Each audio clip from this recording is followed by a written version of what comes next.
Hi, good morning, everyone. So we're going to give the others maybe 2 minutes to join, and then we can proceed.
All right, so it's now 10:03, and I believe we can now begin. Good morning, everyone, and welcome to SYGNUS Real Estate Finance Limited's earnings call for the quarter ended February 28, 2023. I am Justine Powell, and I'm a part of the investment management team, and I will be your moderator for today's session. We do appreciate you all taking the time to join us to learn more about SRF's recent financial performance. Before I proceed, I want to introduce our management team. So today we have Jason Morris, who is our Executive Vice President and Chief Investment Officer. And we also have David Cummings, who is our Vice President, Head of Real Estate and Project Finance.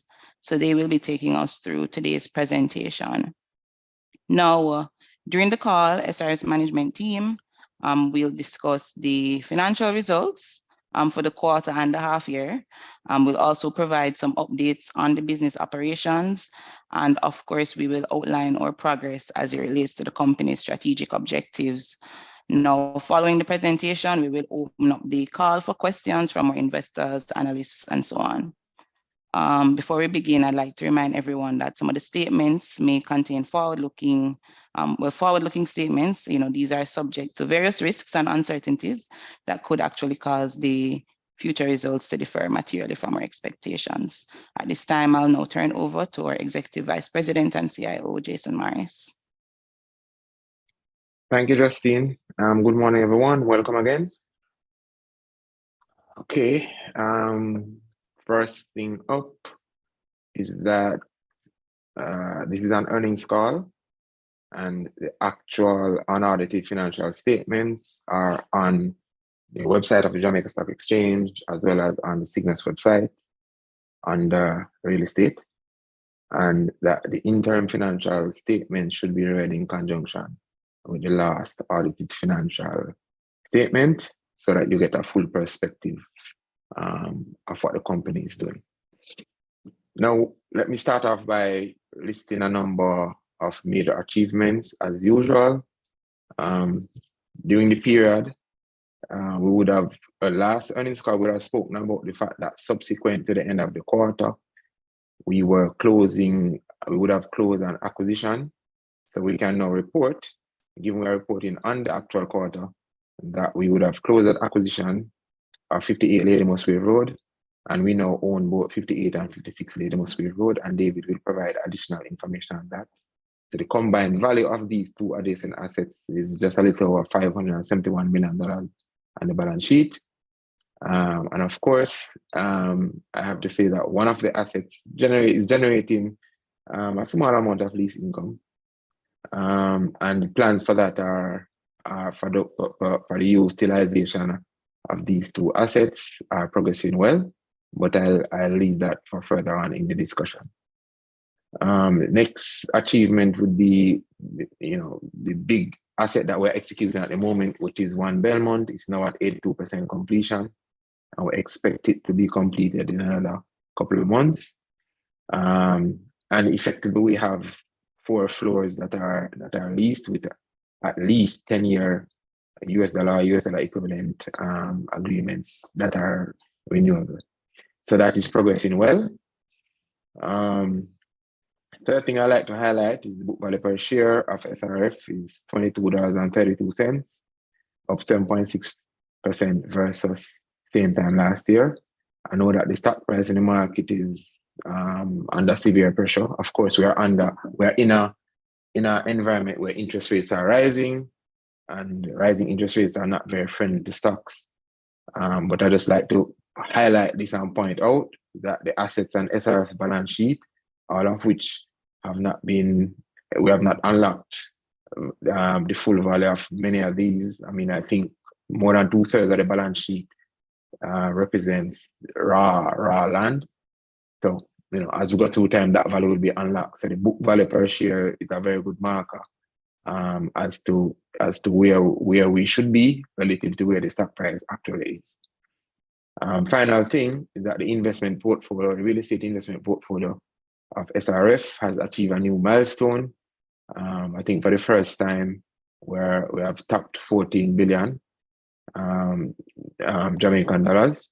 So that's almost $100 million US in real estate investment assets, which is a substantial achievement for a company that is just about going to be 3 years old.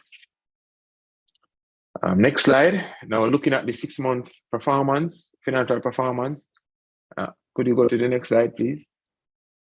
The company will have generated 9.4 million in total investment income versus 30.6 million for the similar period last year.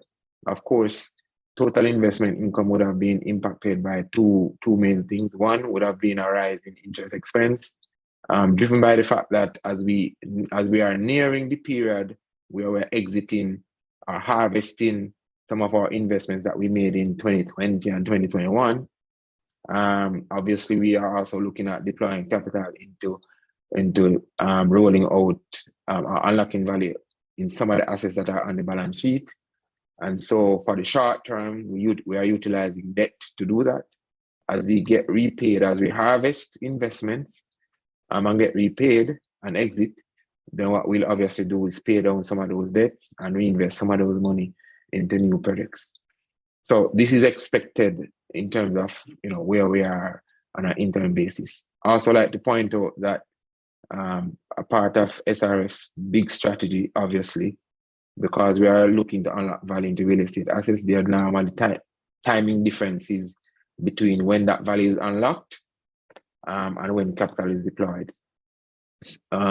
So during the interim quarterly financials, and I need to state this every single quarter so that it's not lost, the assets on the balance sheet, they are not being marked to market on a quarterly basis. We only do that once at the end of each year. So by the time we get to the end of the financial year, one would expect that the total investment income will look substantially different from what it's looking like right now. From a net investment income point of view, we would have registered a loss of 206.5 million versus a loss of 147.2 million. Again, this was simply because total investment income was not sufficient to cover regular operating expenses. As I said before, that is driven primarily by the fact that two of the major revenue line items for SRF, those figures only come into consideration at the end of the financial year or at the point of when we're exiting a large project. And during the quarter, we would not have completely exited any large project. So as a result of net investment income, then would have generated a net loss of 201.9 million versus 124.7 million for the 6-month period. Book value per share, as I would have mentioned, was $22.32 versus $20.74 for the same period last year. And the EPS that matches the net loss for the period will be negative 9.92 cents versus negative 0.41 cents for the similar period last year. And we would have also had an unrealized net foreign exchange. Net foreign exchange loss of 47.2 million versus 18.9 million for the similar period last year. And this foreign exchange loss was really being driven by foreign currency liabilities on the balance sheet. Again, I need to point out that SRF's, pretty much all the assets on SRF's balance sheet are actually denominated in US dollars. However, these assets for foreign exchange purposes are not being marked to market. We only get that marked to market at the end of the financial year. So the movement in the exchange rate on those assets, we'll only see that at financial year end, which is a one-time thing. Well, one time every end of financial year.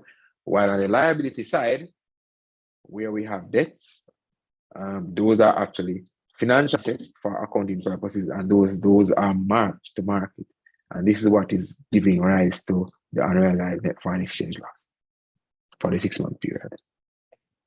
For the 3-month period, a similar story would arise. So for the quarter, would have generated a negative total investment income of 11.9 million versus 34.9 million last year. And similar reasons as would have explained for the 6-month period is what would have driven the 3-month period total investment loss.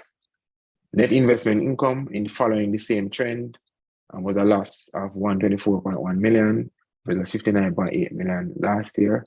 An overall net loss of 139.4 million versus 24.8 million in 2022. Again, I want to highlight the fact that we would expect the financial statements to look substantially different from what you are seeing now at the end of the financial year when we incorporate those variations due to valuation.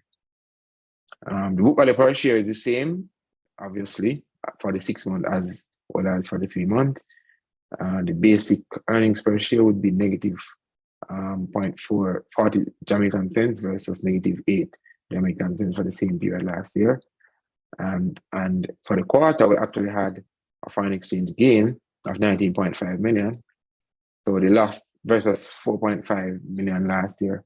So the overall loss for the 6-month period is really being driven by the fact that the loss generated during the first quarter was not fully offset by the gain that was driven in the second quarter, which give you the net loss for the 6-month period. Just to highlight what I was saying, this is a snapshot of the income statement. And if you look, you can see interest expense would have increased substantially versus last year, again, because we use debt to bridge the fact that we want to start deploying capital into new projects. However, we are in the process of exiting certain investments now. I think we have 3 investments that we are in the process of exiting. So once we get back that cash, obviously we'll pay down debt and then redeploy capital.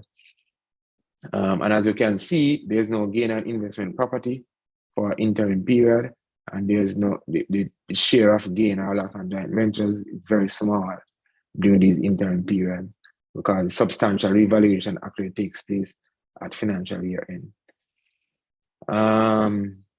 Final point I want to highlight is that if you look at SRF's audited financial statements for each of the last 3 financial years, return on average equity is approximately about 30% over each of the last 3 years. I just want to put that out there in the space. Next slide, looking at how we are managing the company from our expense point of view. Two ratios that we look at: efficiency and management expense ratio. And efficiency is defined as operating expenses as a percentage of the core assets under management. So this ratio came in at, so we have a target threshold based on global best practice. We set for ourselves 3.5% to come in under that. So we came in at 2.9% for the at the end of the 6-month period, which is within the target threshold and is an improvement relative to last year. For the management expense ratio, however, it's difficult to measure that target because the net profit or the total earnings, the total revenues for the period, or the total net investment income for the period was negative. So typically what we do is measure that at the end of the financial year. And last financial year, we were well within the metric at 27%, and I think we have been within that metric for all financial years, save one, when we actually, I think financial year, the previous financial year to the last one, which was, I think 2021, we would have made 1.8 billion in net profit, which would have generated performance fees, and the performance fee itself would have resulted in us being outside of the management expense ratio target. But that was a one-off item. Now to move to summary of the portfolio activity during the period. The real estate investment portfolio would have jumped from 10.13 billion last year to 14.06 billion, which is a substantial jump. Which is, I think that's 38.7% increase. In terms of what makes up the real estate investment assets, we have property investments, real estate investment notes, and joint ventures. And as you can see, each of these line items would have had a substantial increase. Property investments would have gone up from 7.68 billion to 10.67 billion. Real estate investment notes, which are effectively coupon or income generating investments, which generate current income, would have moved from 1.8 billion to 2.18 billion.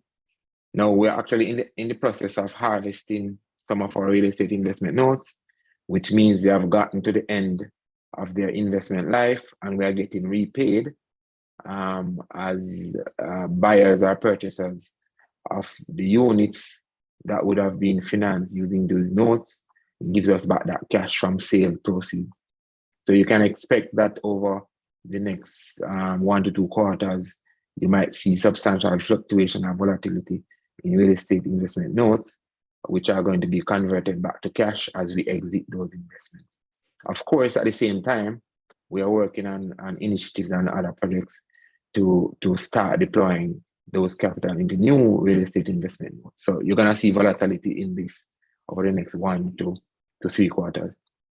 In terms of joint ventures, we have 2 joint venture arrangements. The biggest one, of course, is One Belmont. And that figure would have moved from 0.65 billion to 1.2 billion. Of course, the accounting treatment for joint venture is that you don't report the total asset on the balance sheet, but just our share of what the joint venture is.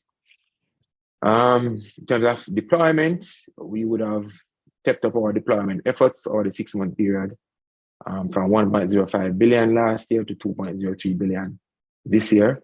And in total, I think over the last 2.5 years, SRF would have deployed over 8 billion Jamaican dollars directly into the Jamaican economy via its commitments into real estate investment assets. So that's a substantial deployment of capital, which obviously impacts the overall economy, jobs, etc.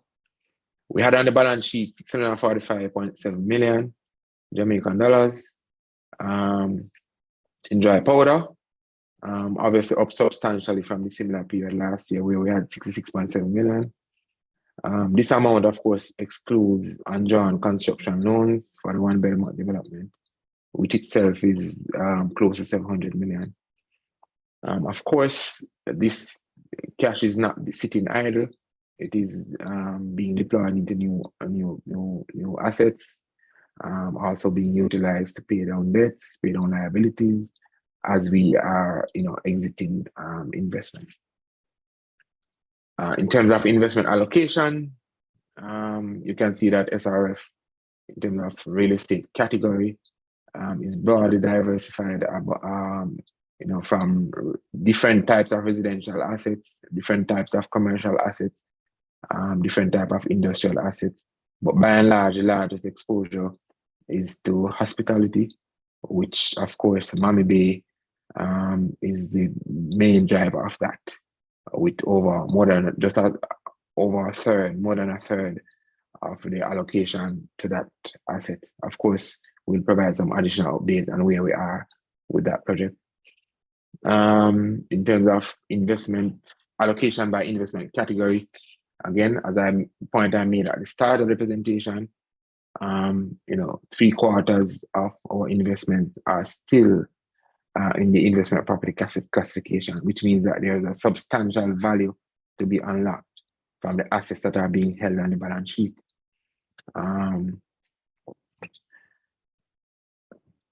Next slide.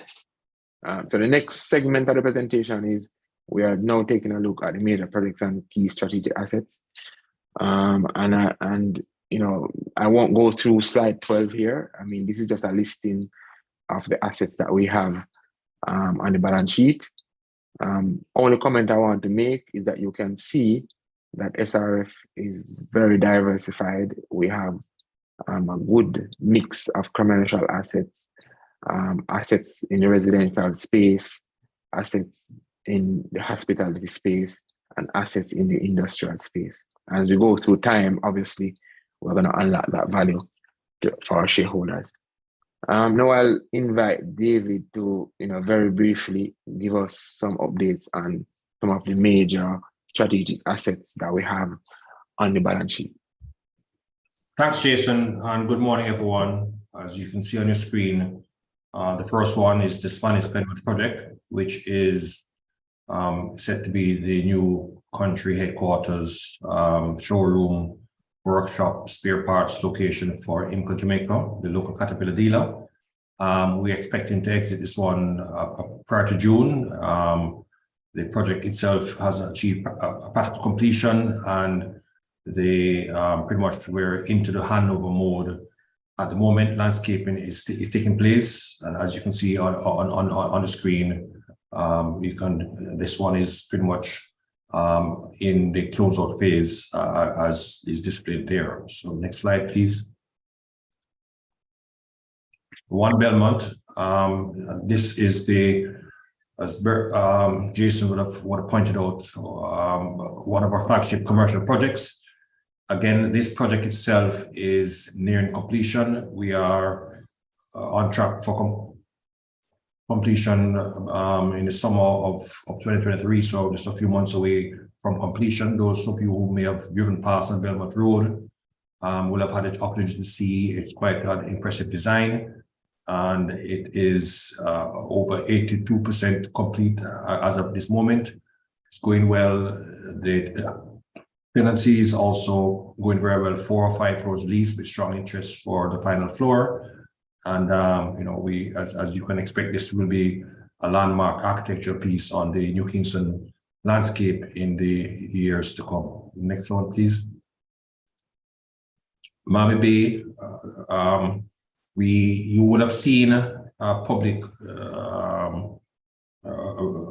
Jamaica Observer published a piece outlining that NEPA have given us the approval, construction permit for this particular project. Still have some more regulatory targets to meet, obviously with Parish Council and so on. But as Jason would have indicated, we have not made a formal decision with respect to this one. We are still going through the due diligence on the technical side, on the financial side, and on the regulatory side And that regulatory release in Observer, which was taken from the publicly available website of NEPA, was just an indication that we've ticked one more box in the on our path towards how best we'll unlock the value of this particular asset here. Next slide, please. Lake Spen. This is the 55 acres that Jason spoke about, and at the moment, it's as you can see, it's located in the Lake Spen area, right diagonally opposite Wisinco. That diagram you see there, that white rectangle just to the top right of the blue triangle, that is Wisinco's facility, and above that is Lasco. So you can see this is right in the industrial belt of the heart of Jamaica's network, sits astride the East-West Highway, and we again are in the midst of exercises and due diligence to unlock the value of this particular, and you can look forward to more of this in due course as we optimize the plan to unlock the value here. Next slide. Hillcrest, this is the site of the former French embassy, and at the moment it is currently tenanted with a short-term tenant is occupying the premises, and whilst that is currently leased to that tenant, we are continuing to work with strategic partners to unlock value here.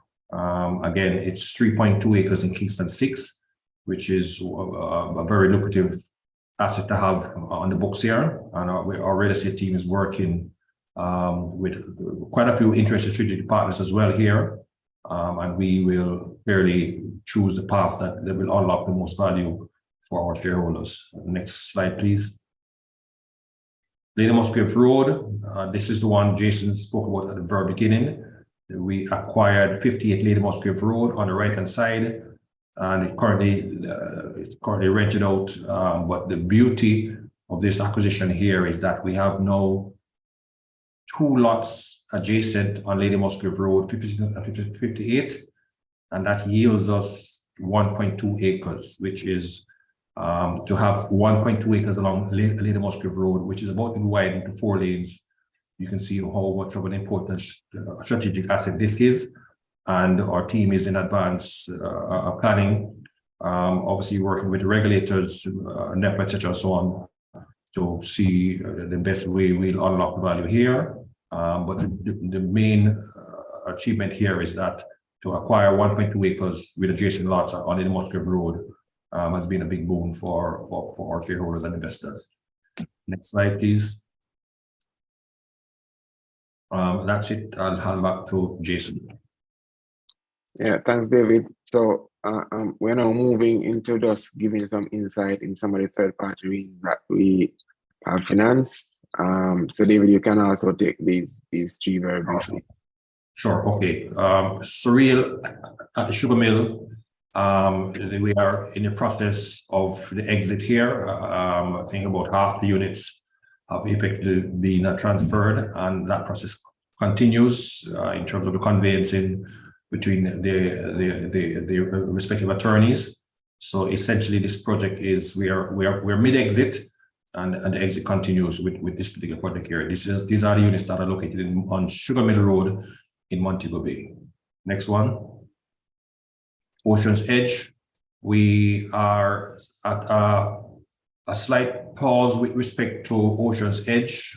We are targeting for this to be completed pretty much towards the 3rd quarter of this year. They essentially, once we give you the final date for completion, that will be made known. But as you can see on the right-hand side, the units themselves are in an advanced state of construction. It's a beautiful site, and we expect to be in a position in terms of the way forward with Ocean's Edge to be divulged in short order. Next slide, please. This is the Norbuck-Wausau project. As it stands now, the units themselves are about 91% complete. Our exit actually is going to be done through a different methodology.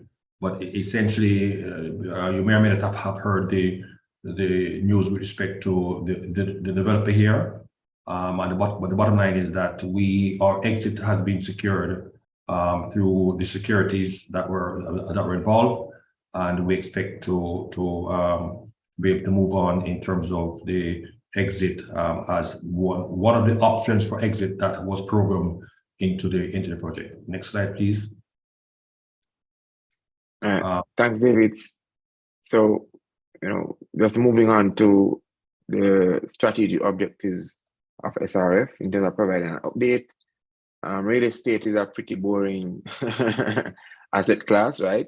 Because it's just, putting down your head, battening down the hatches, and executing, and then finish one project, you move to the next one, and you just keep rinsing and repeating. So, in terms of executing of key strategy projects, we are given a commitment during our IPO, and we are well on target for that, which is in relation to exiting Spanish Penwood and One Belmont. As you can see, the percentage completion is very high, so we are almost at the end of completing those.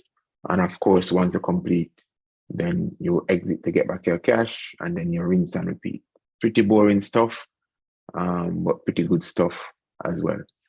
Mammy Bay, Lake Spend, those are two key strategic projects that we are working on, as we would have highlighted during the IPO process.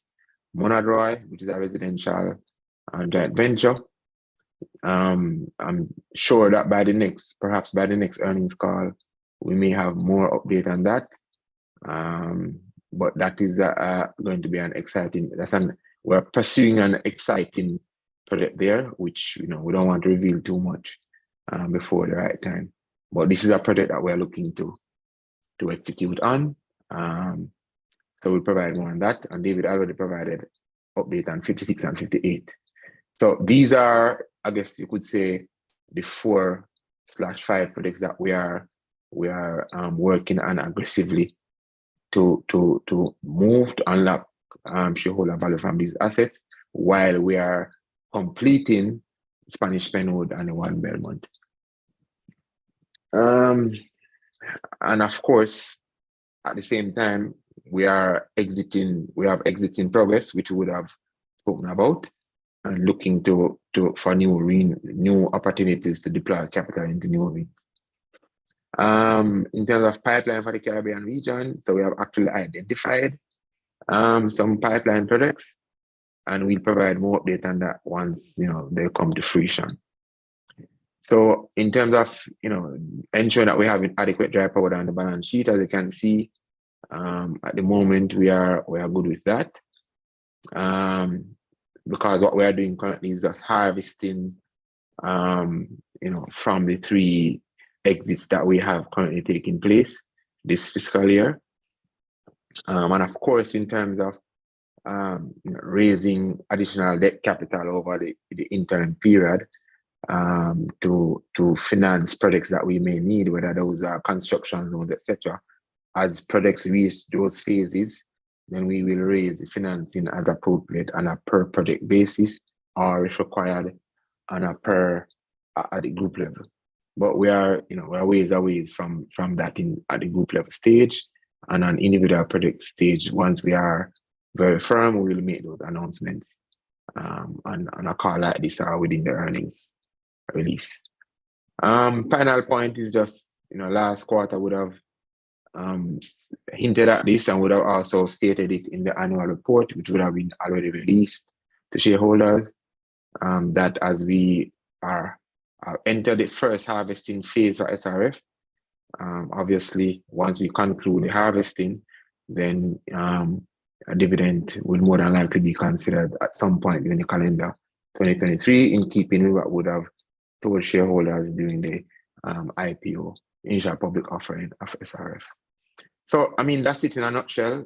Just to summarize, we have various projects that we are concluding and completing, and we have various projects that we have third-party projects that we invested in, and we are exiting or harvesting those exits and we have projects upcoming that will be harvesting those exits, because those are projects that are our developments that we are doing, and therefore we control the exits on those.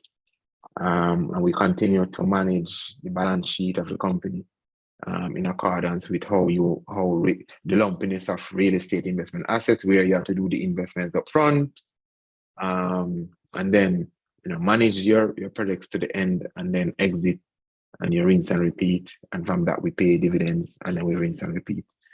So that's pretty much it in a nutshell. I think I'll hand over back to you now, Justine. All right, so thank you, Jason and David, for providing us with those insights on SRF's financial performance and operations. And now we do want to just move into the question and answer segment. So just a reminder, you can submit your questions in the Q&A section of Zoom, and we do have a few questions lined up. So the first question we have is somebody wants to understand what exactly we mean when we say exit and exit. We've been referring to exits for a while. So I'll hand to Jason to address that one. Okay, good question. So an exit is simply getting back our capital that we would have invested. So let's say project ABC, we went in, we invested $100, which may have been, well, more than likely that $100 would have been through a schedule of drawdowns, let's say 10 or 15 or 20 different drawdowns to total $100. When that real estate, let's say it's a residential development, for argument's sake, that we finance, then when the project is done and the buyers are taking possession of the lot, it means that the money that the buyers pay to the seller goes into an escrow account. And obviously these don't all take place on the same day. So if it's 15 units that is being sold, then John and Jane might put up their cash on day one, and then on day 5 you might have some other people, and next month you might have some other people, until all the units are sold. And as those sale proceeds come in, that is used to pay down our investment, and that's how we exit the project. So exiting means the project is completed, the sales are coming in, and those sales proceeds is paying out our real estate investment note. So that's one way. A second way would be if we invested equity in a project. So we control it completely from end to end. It's our project. And let's say we were building something for somebody who's going to the tenant is going to take 100% control of it. So when the project is completed and we get our certificate of practical completion, and then whatever internal renovation the tenant needs to do, they do that process, go through that process, and then we hand over the building to them. And so they are now leasing the building, and lease flows are coming. And then SRF may choose to say, okay, I'm going to sell that building, for example. And when you sell that building, let's say to pension funds, then it means that SRF would then get back its money that it would have invested, along with the interest and share of profit, or however the note was structured. And so that's what we mean by we will have exited that project. And the exit can take place in phases. So, you can, for example, get paid half the money this month, and then the next half 4 months from now, or something like that, depending on how it's structured. So exit just simply mean that we are getting repaid our money. Just like, if you bought a bond and the bond matures, you get back your money, you will have exited the investment. So it's just a terminology that we utilize for our investments as a real estate investment company. Okay, thank you, Jason. So we have quite a few questions to get through. So I'm going to start with the ones that we would not have addressed during the presentation.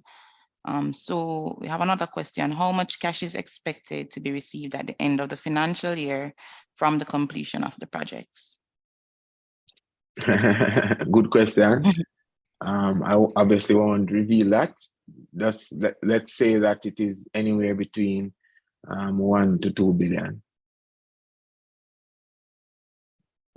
All right, thank you.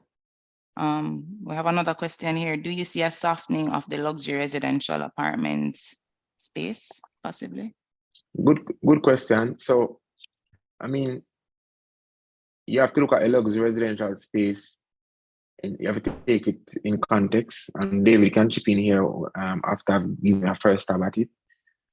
It depends on your location and what type of luxury, right? Because, you know, if you are a luxury and you're near to the water, then I don't see any softening happening for those.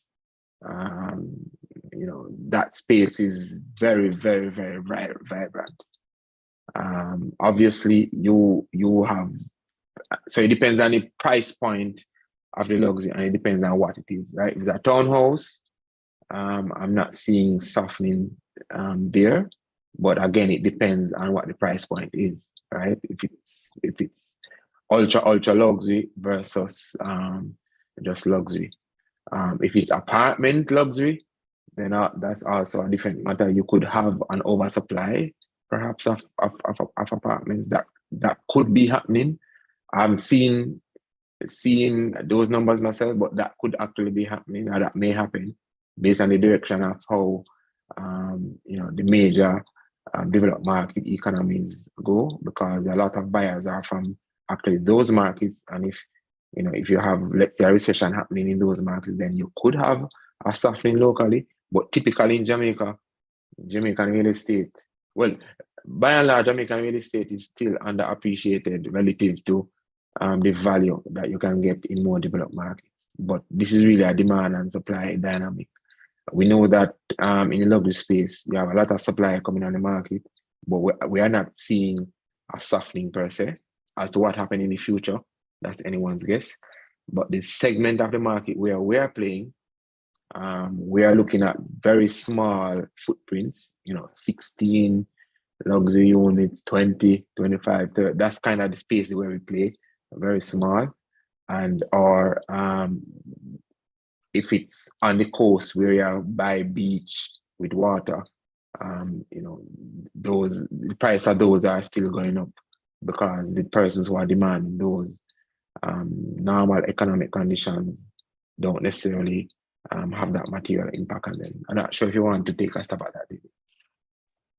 Sure. I think just to add, I mean, in addition to echoing all of what Jason has said, I think one of the gold standards for evaluating the market is the velocity of the sales. In other words, when a luxury unit is built, how long does it sit in the market before it's sold? And obviously, if the length of time that it takes to sell a luxury, you know, a $1.5 million villa on Millsboro, you know, if the length of time it takes for that to be sold begins to increase beyond a certain point, then that's what you could describe arguably as a softening, because there is perhaps an excess supply over what the market can absorb. So clearly, as Jason said, I think on the North Coast, we're seeing that there's continued healthy activity in terms of the velocity of sales of villa type on beachfront properties. But in the Kingston market, I think certainly the Kingston 6 area continues to be very, very, very robust.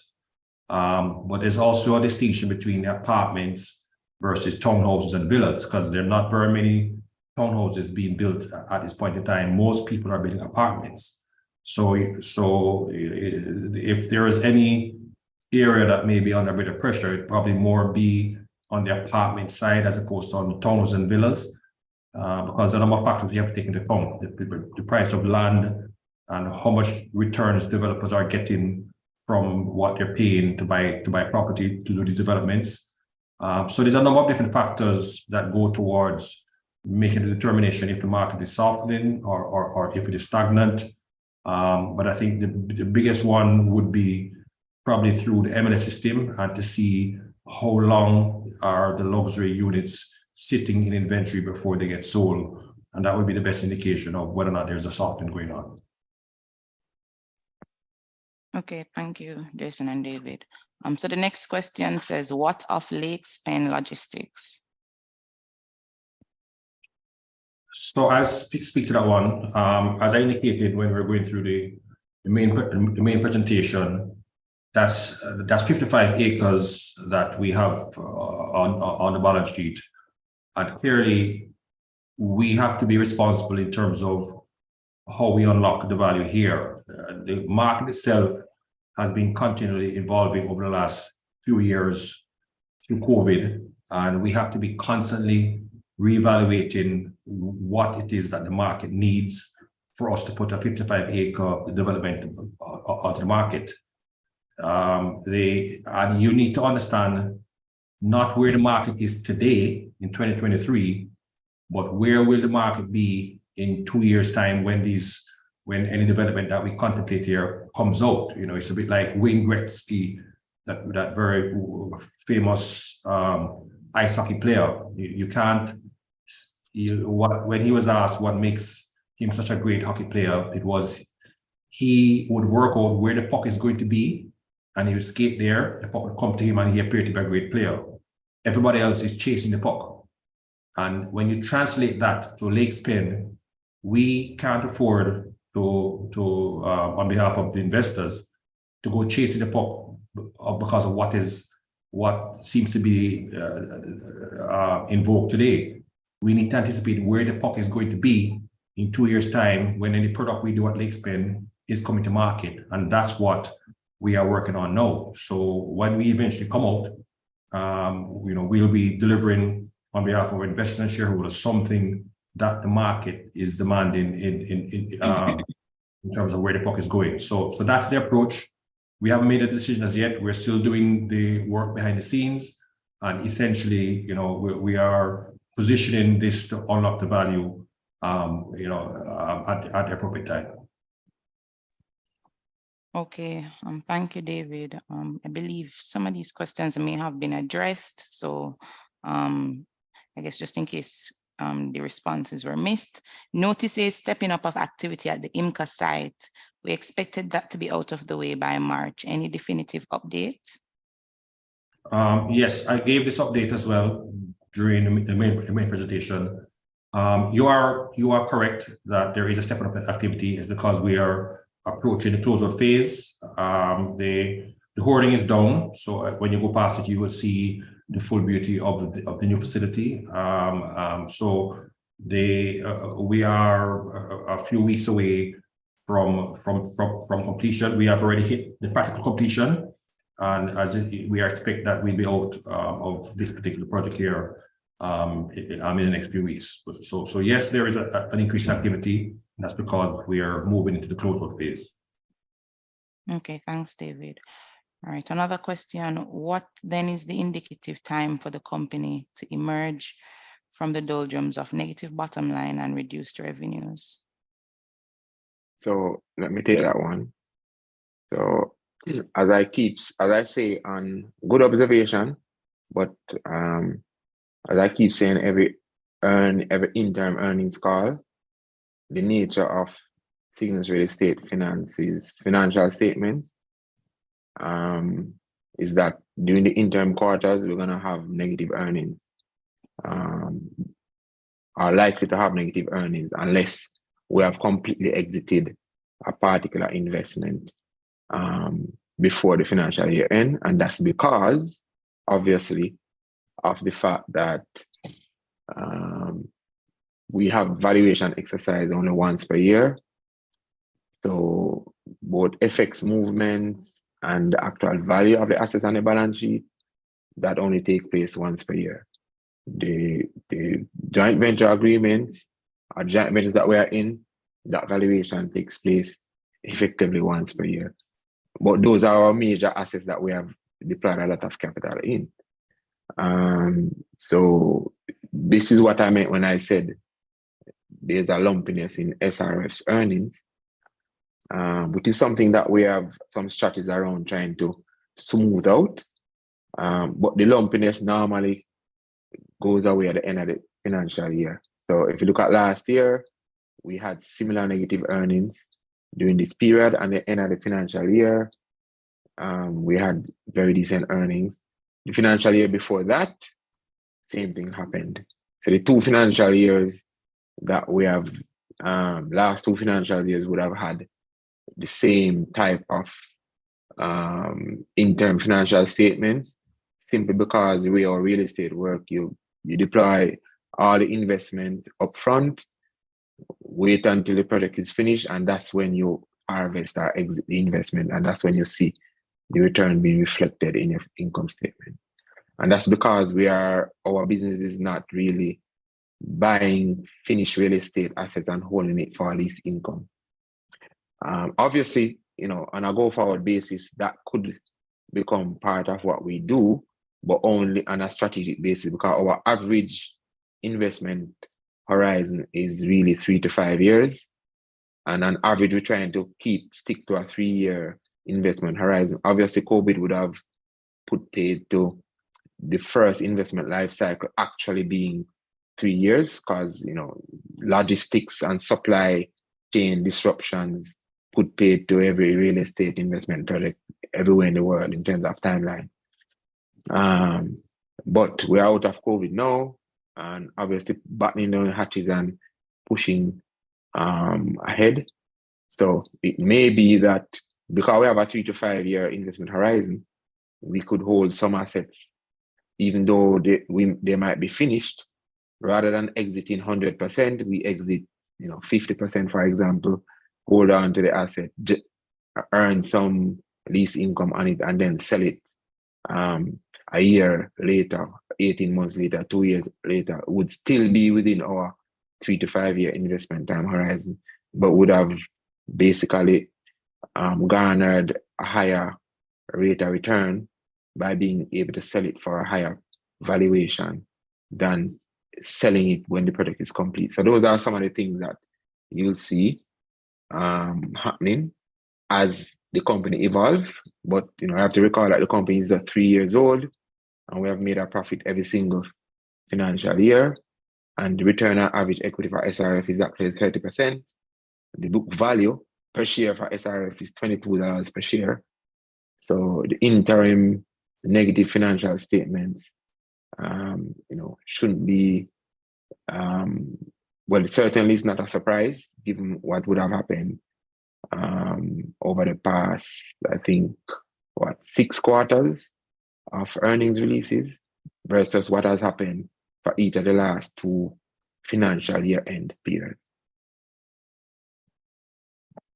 Okay, thanks, Jason. All right, so we have another question here. How is the increase in construction costs affecting the ongoing projects? Or how are the increases affecting ongoing projects? So that's a very good question. And clearly, at the start of each project, we do a financial model, and that includes a number of strategies to manage potential cost increases. One of it is to include a reserve or contingency. Number 2 is also we look at potential at forward purchasing.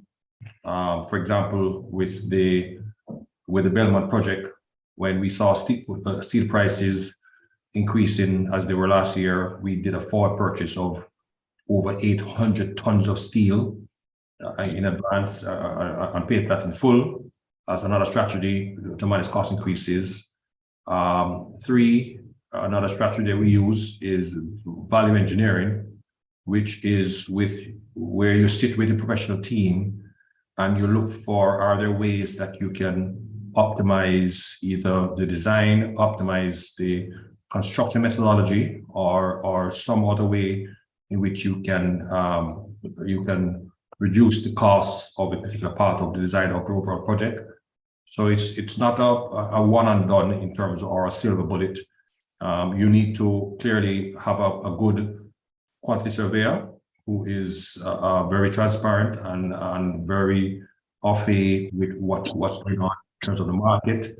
And of course, the last point I make is you need to be very careful in terms of variations and scope changes in any given project.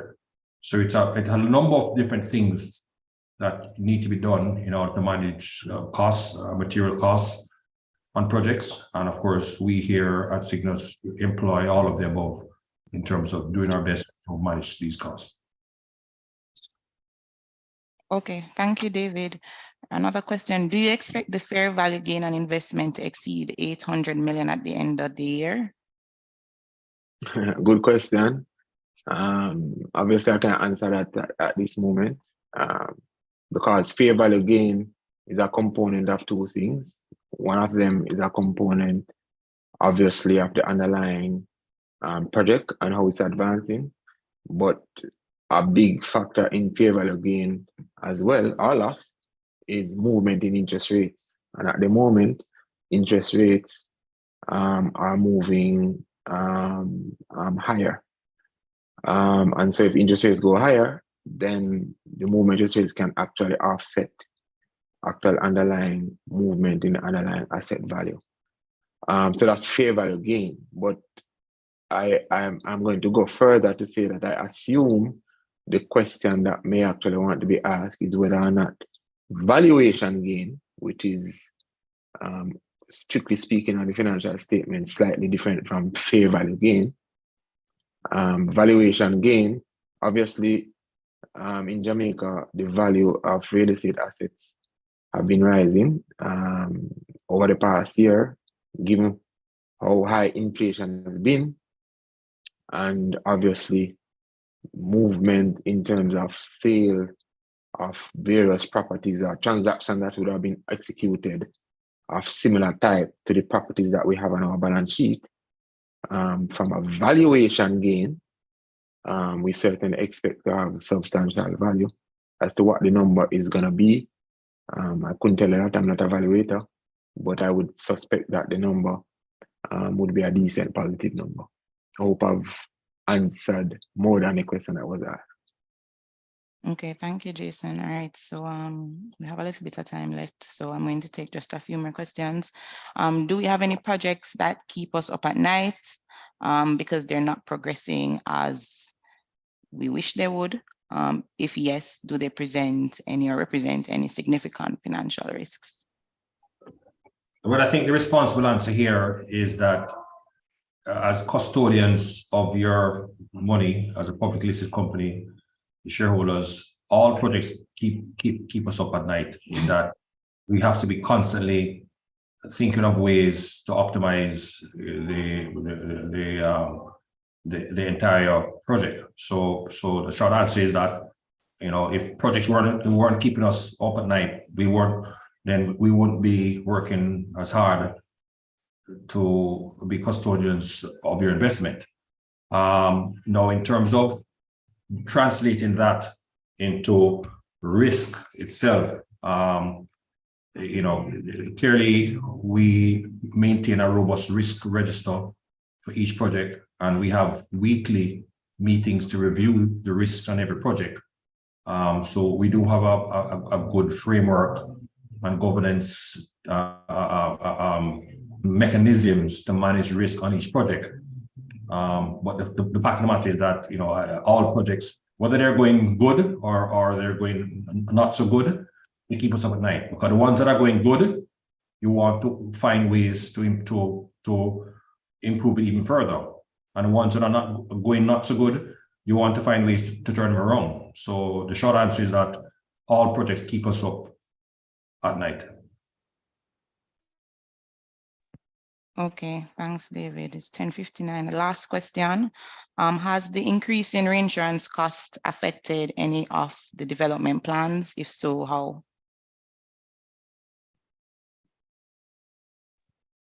So from the cost of insurance during the projects is really on the contractor side, because once we hand the property over to a contractor, then the contractors themselves are the ones who are responsible for security, utilities, all risk insurance, and so on. So the insurance really only transfers to us when the project is complete, and the asset manager, you know, who's Jason and Justine, are then sort of managing the asset. But during the project phase, during the development or construction phase, the insurance really rests with the contractor who pretty much owns the site during the period of construction. So any of that sort of, reinsurance and so on, really something that is managed through the all-risk insurance that the contractor takes out during the phase of construction. And if post the completion itself, I don't know if Jason wanted to add anything more in terms of the general reinsurance increases across the globe. But from a construction standpoint, that is a cost that is borne by the contractor. Yeah, and we haven't felt that in any of our projects so far. So, but that's something that if it's coming down the pipe, then obviously we'll have an answer for that. But so the direct answer is not so far. We haven't felt that. It hasn't been passed on to us or anything.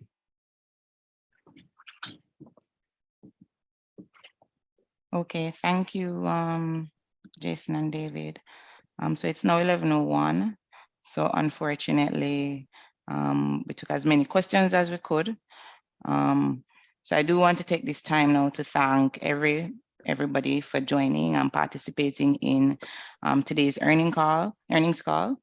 And we do appreciate your interest in SYGNUS Real Estate Finance Limited. We appreciate the questions that would have been asked, and as well as the feedback that would have been provided in the Q&A section.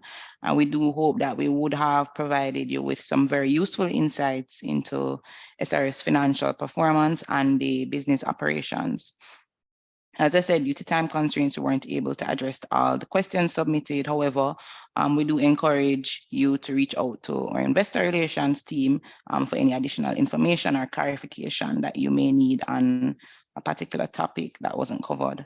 We would also like to remind everyone that a replay of the earnings call will be made available on our website.